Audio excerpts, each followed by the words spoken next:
So there are multiple problems with this idea that you find in your Bible in Genesis. The first part of it is the idea that it creates this notion that there was a time frame where there was no rain, because we know that without rain you do not have a rainbow, hence the name rainbow.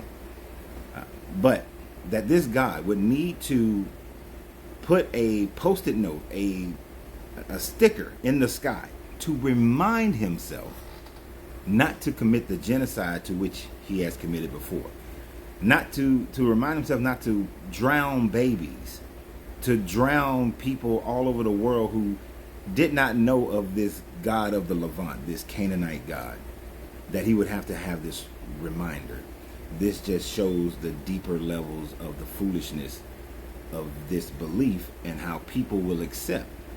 Although science has dictated that there has been weather patterns around the planet long before the Hebrew people ever came about. And because of that, they don't recognize that this is a pattern of life that has always happened. And when you look at the people of the Hopi Indians, and no, not the Hopi, the Apache Indians, the Apaches looked at the rainbow, and for them it represented the seven holy beings, the holy ones that were watching over them. They recognized that in crystal quartz, that they would see the rainbow pattern in crystal quartz, and they would see that this was a holy stone.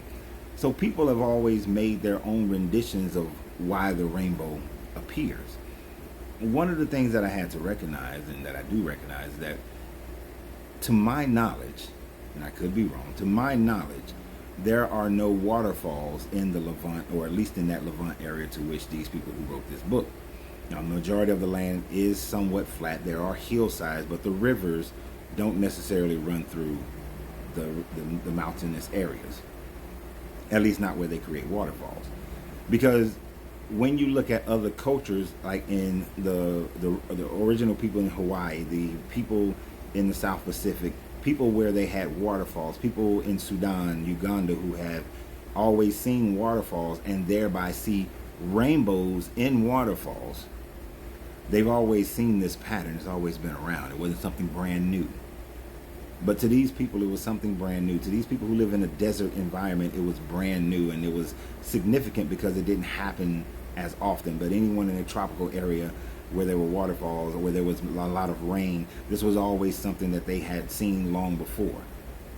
And yet, these people are saying that this is a sign for this deity who is supposed to be the all-knowing, who is supposed to be all-wise, who is supposed to be omnipresent, needs a reminder.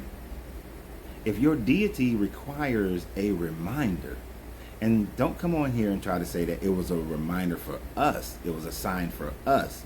No, your book says it was a reminder for himself to never drown his children again. That is not the all. That is not the creator. That is a creator that you created for yourself as propaganda for yourself.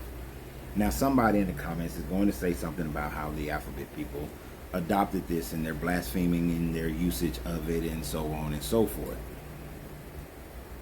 That's fine if you want to say that. But the rainbow cannot be given to any one group of people.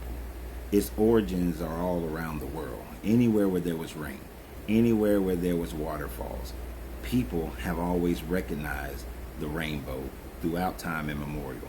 So no one group has any ownership to the rainbow, as these people of the Levant try to claim their ownership of something that is a natural occurrence that has been occurring on the planet since day one. But y'all have a great day. Remember, you have to free yourself to be yourself, because your greatness is not negotiable. Good journey, good vibrations.